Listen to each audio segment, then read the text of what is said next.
Bismillahirrahmanirrahim. Assalamu alaikum 9th class. Welcome to online class of physics. Today is 29 July 2020 and we start chapter number 3. Today our topic is application of centripetal force. इससे पहले हम centripetal force पढ़ चुके हैं, centrifugal force पढ़ा है, तो अब डेली लाइफ में इसकी एप्लीकेशन क्या होती हैं.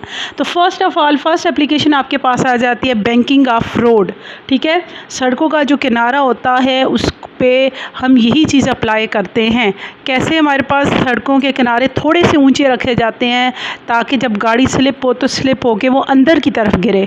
ठीक है, जैसे ही गाड़ियाँ मोड़ काटती हैं, टर्न लेती हैं, तो टर्न वाली साइड पे ज़रा किनारे को ऊंचा कर दिया जाता है, तो गाड़ी जो होती है friction force, centripetal force provide करती है और वो बड़ी आसानी से टर्न ले लेती है. सो बैंकिंग ऑफ रोड में क्या होता है, banking of road mean that the outer edge of road is raise at a turning point, यानी जो बाहर वाला हिस्सा होता है उसको थोड़ा सा ऊँचा रखा जाता है. So when a car take a turn it bend to slip outward while the force of friction compel it to move inward.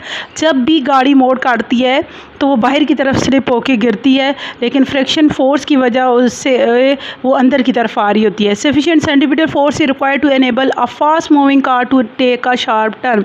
इसी तरह जो तेज़ चलती हुई गाड़ियाँ होती हैं उन्हें सेंट्रीपिटल फोर्स चाहिए होती है कि वो आसानी से मोड़ काट सके.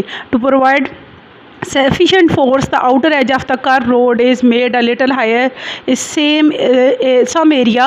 This is called banking of road. ठीक है, कुछ इलाके जैसे हिली एरिया होते हैं वहाँ पे जो सड़कों के किनारे एज होते हैं वो ऊंचे रखे जाते हैं ताकि जैसे ही गाड़ी मोड़ काटे तो जो उसे सेंट्रीपिटल फोर्स मिलती है वो किसकी सेंट्रीपिटल फोर्स की वजह से वो सर्कल में मूव कर जाए, बाहर ना गिरे. ठीक है, और ये किससे मिलती है, फ्रिक्शन फोर्स से उसे मिल रही होती है.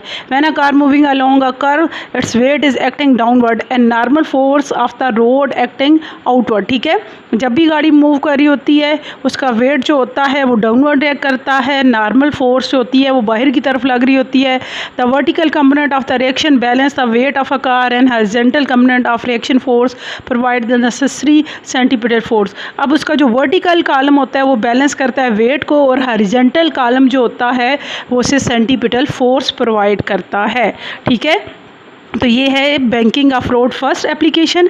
सेकंड वन आपके पास आ जाती है सेंट्रीफ्यूज. ठीक है, सेंट्रीफ्यूज क्या होता है, सेंट्रीफ्यूज एक ऐसा डिवाइस होता है जो अनइक्वल डेंसिटी की चीज़ों को सेपरेट करने के लिए. ठीक है, सो डेफिनेशन क्या है, the device which is use for the separation of liquid of unequal density. ठीक है, अनइक्वल डेंसिटी मतलब ऐसा मिक्सचर जिसमें मुख्तलिफ चीज़ें मिक्स होती हैं उनको सेपरेट करने के लिए.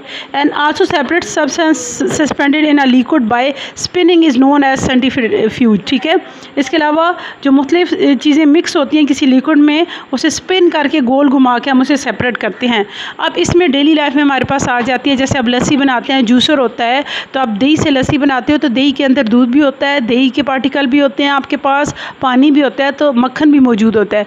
जैसे ही आप लस्सी बनाते हो तो उसके बाद मक्खन की डेंसिटी सबसे कम होती है, वो ऊपर आ जाता है, उसके बाद दही या दूध के पार्टिकल होते हैं और सबसे बेस में जो होता है वो दही के पार्टिकल और दरमियान में जो होता है वो पानी होता है. तो आप देखिए मक्खन ऊपर आ जाता है, उसके बाद पानी और नीचे दही. तो ये क्या होता है, ये सेंट्रीफ्यूज इसकी एग्जांपल आती है. ठीक है, अब इसका वर्किंग प्रिंसिपल क्या है, it work on the principle of centripetal force, centripetal force पे काम करता है. ठीक है, अब ये कैसे होता है काम कैसे करते हैं, any small denser particle found in a liquid travel in a straight line inside the tube obeying first law. ठीक है, फर्स्ट लॉ कहता है जब किसी बाउल में लस्सी डालते हो, दही डालते हो, कोई भी लिक्विड डालते हो तो वो अपनी जगह पे रहने की कोशिश करता है. This liquid in the tube apply centripetal force on keep moving a circle. ठीक है, और ये सेंट्रीपिटल फोर्स इस पर अप्लाई होती है, उसे गोल घुमाया जाता है. After running the centrifuge at high speed for some time, आप जूसर को कुछ टाइम के लिए तेज़ी से घुमाते हो, the particle become compelled together